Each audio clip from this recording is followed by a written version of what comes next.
पाकिस्तान मुर्दाबाद, पाकिस्तान मुर्दाबाद, भारत जिंदाबाद, भारत जिंदाबाद। पाकिस्तान मुर्दाबाद। ऑल इंडिया इत्तेहादुल मुस्लिमीन के अध्यक्ष ओवैसी साहब ने अपने ट्विटर हैंडल पर लिखा है पाकिस्तान मुर्दाबाद। ये देखिए, पाकिस्तान मुर्दाबाद, ये सामने लिखा हुआ है। ऑल इंडिया इत्तेहादुल मुस्लिमीन यानी AIMIM के अध्यक्ष असदुद्दीन ओवैसी ने पाकिस्तान के मुंह में जूता मारा है। मैं जूता क्यों कह रहा हूं?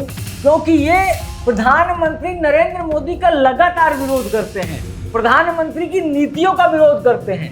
लेकिन जब से 22 अप्रैल को इन आतंकवादियों ने पहलगाम के अंदर धर्म पूछकर गोली मारी कि कौन से धर्म के हो, हिंदू हो या मुसलमान, इसके बाद अगर मैं इस व्यक्ति की बुराई करूं तो गलत होगा। क्योंकि जब से ये बात हुई इसके बाद से लगातार ओवैसी साहब कह रहे हैं कि पाकिस्तान आतंकवादी पैदा करता है, जो भी भारत सरकार करेगी हम उसके साथ हैं। ये इसको आप पसंद नहीं कर सकते ओवैसी साहब को, क्योंकि इनकी कुछ बातें हैं समाज में जिसकी वजह से इन पर लोग कटाक्ष कर सकते हैं। लेकिन जब देश की बात आई तो ये व्यक्ति यानी ओवैसी साहब लगातार आपके सामने खड़े हुए हैं, लगातार पाकिस्तान का विरोध कर रहे हैं। और जब ऑल इंडिया पार्टी की बैठक हुई थी, मीटिंग हुई थी, तब ये इन्होंने कहा था कि हम भारत सरकार का फुल समर्थन करते हैं, यानी कोई भी लाग लपेट नहीं, कि जो भारत सरकार यानी प्रधानमंत्री नरेंद्र मोदी करना चाहे उसके साथ हैं हम। और आज इन्होंने लिख भी दिया है पाकिस्तान मुर्दाबाद। दोस्तों, भारत चलाता है यानी 6 और 7 तारीख को 1:05 से लेकर 1:30 के बीच में ऑपरेशन सिंदूर। सिंदूर जब ऑपरेशन चलाया गया पूरे देश में, पूरे विश्व में इसकी चर्चा है। इसी को लेकर ओवैसी साहब ने अपने ट्विटर हैंडल पर लिखा पाकिस्तान मुर्दाबाद। क्या कहेंगे आप कमेंट बॉक्स में जरूर बताइएगा इनको लेकर, क्योंकि इन्होंने जब से युद्ध का माहौल बना, जब से पहलगाम में घटना हुई, लगातार ये भारतीय सेना और हमारे देश के प्रधानमंत्री के साथ खड़े हैं। ये पहले ऐसे नेता हैं जो लगातार कितना भी विरोध हो, ये लगातार कह रहे हैं कि मैं भारतीय सेना के साथ खड़ा हूं और पाकिस्तान को हर जगह बेइज्जत भी कर रहे हैं। तो ये इनकी एक अच्छी बात है कि घरेलू लड़ाई चाहे जो भी हो, लेकिन जब बात देश की आए तब हमें एक होकर लड़ना है। ये बात इनकी सबको अच्छी लग रही है। ऑपरेशन सिंदूर की थोड़ी बात कर लेते हैं, क्योंकि ऑपरेशन सिंदूर की वजह से ही तो सब एक हो रहे हैं। क्योंकि ये जब से ऑपरेशन शुरू हुआ, जब से पहलगाम वाली घटना हुई, तब से सारे भारतीय तभी से इकट्ठा होना शुरू हुए, चाहे उसमें हिंदू हो, मुसलमान हो, सिख हो, ईसाई हो, पारसी हो, कोई भी कम्युनिटी हो, सब इस समय प्रधानमंत्री नरेंद्र मोदी के साथ एकदम एक सिपाही की तरह खड़े हुए हैं। और ये ऑपरेशन सिंदूर जब चलाया गया तब से पाकिस्तान बड़ा बौखलाया हुआ है। इतना बौखलाया हुआ है कि लगातार शहबाज शरीफ, आसिफ मुनीर और उसके ISIS के अध्यक्ष सब लोग बैठ के कर रहे हैं। यहाँ तक ख्वाजा जो मंत्री हैं, वो रक्षा मंत्री, वो भी बैठ के कर रहे हैं। और जो ऑपरेशन सिंदूर चलाया गया ना, जब से भारत ने यहाँ पर मिसाइल अटैक किया है, भावलपुर में, मुदीरके में, सियालकोट में, कोटली में, मुजफ्फराबाद में, बरनाला में, तेहरा कला में, लगातार भारत यहाँ पर हमला जब किया, 9 ऐसे आतंकी अड्डों पर हमला किया जहाँ पर करीब 100 से 150 आतंकी मारे गए। अभी तक ऐसी कोई खबर नहीं आई है कि कितने आतंकी मारे गए हैं, लेकिन जो मीडिया सोर्स की बात करें, कोई कह रहा 90, कोई कह रहा 100, कोई कह रहा 150, कोई तो कह रहा 500 मारे गए। अभी कितने मारे गए हैं ये तो पता नहीं, लेकिन अपनी अपनी बातें हैं। 22 अप्रैल को जब घटना हुई थी ना, तो धर्म पूछकर मारा गया था। याद रखिएगा, धर्म पूछकर मारा गया था। और आज जब भारत मार रहा है तो धर्म नहीं पूछ रहा है, क्या पूछ रहा है? कर्म।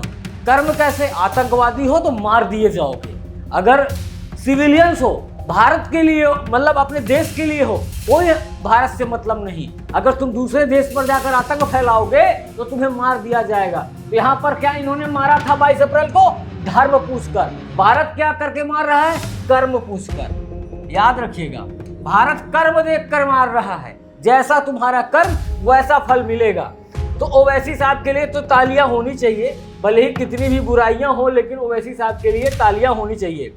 तो ये आपको घटना, अब एक घटनाक्रम और जान लेते हैं, ये भी जानना जरूरी है, क्योंकि भारत जब रात को 1:05 से 1:30 के बीच में हमला करता है, तब पाकिस्तान के जो रडार सिस्टम्स हैं, जो उसके वेपन्स हैं, वो पकड़ नहीं पाते हैं कि भारत कब आया, कब मार के चला गया। क्योंकि आप देखिए ये जो बड़े बड़े टैंक्स, मिसाइल सब है ना, ये चाइना से ले रखे हैं पाकिस्तान में, ये कोई काम नहीं आया, ये कोई काम नहीं आया, ये सब फ्लॉप हो गए।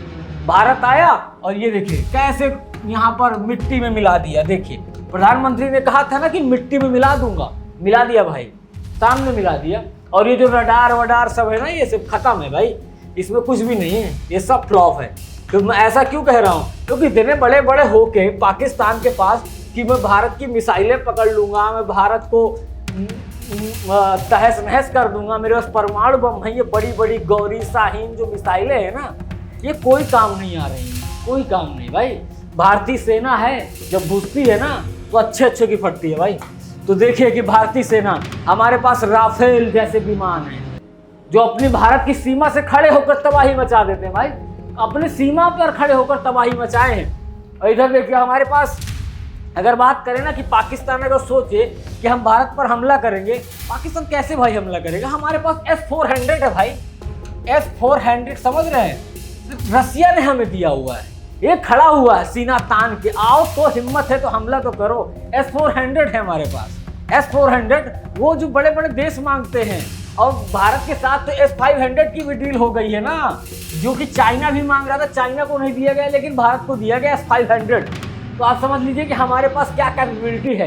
तो आज हम जो चर्चा अभी कर रहे थे ना, हम चर्चा कर रहे थे ओवैसी साहब की, तो ओवैसी साहब को आज आप क्या कहेंगे कमेंट सेक्शन में जरूर बताइएगा। और इनका एक बार और सुन लीजिए कि जो इन्होंने कहा है, सुनिए। पाकिस्तान मुर्दाबाद, पाकिस्तान मुर्दाबाद, भारत जिंदाबाद, भारत जिंदाबाद।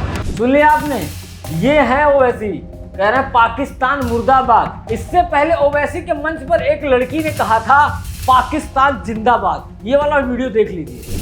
पाकिस्तान जिंदाबाद, पाकिस्तान जिंदाबाद। देखा, ये वही ओवैसी हैं जब उनके मंच पर एक लड़की ने पाकिस्तान जिंदाबाद के नारे लगाए थे, और इसके बाद ओवैसी ने उसका माइक छीन लिया था, और आज यही ओवैसी पाकिस्तान मुर्दाबाद के नारे लगा रहे हैं। इससे पता चलता है कि हमारा आपसी मतभेद कितना भी हो, लेकिन जब हम भारत की बात करेंगे तब हम सब भारतीय हैं। और भारतीय होने का मतलब है अपने देश के साथ खड़े होना, अपने तिरंगे के साथ खड़े होना, क्योंकि जब तक तिरंगा है, जब तक देश है, तब तक हम इस धरती पर जिंदा हैं। अगर हमारा देश ही नहीं रहा तो हम कहाँ जिंदा रहेंगे। दोस्तों, मैं हूं राजवीर शाह और आप देख रहे हैं द न्यूज़पेपर।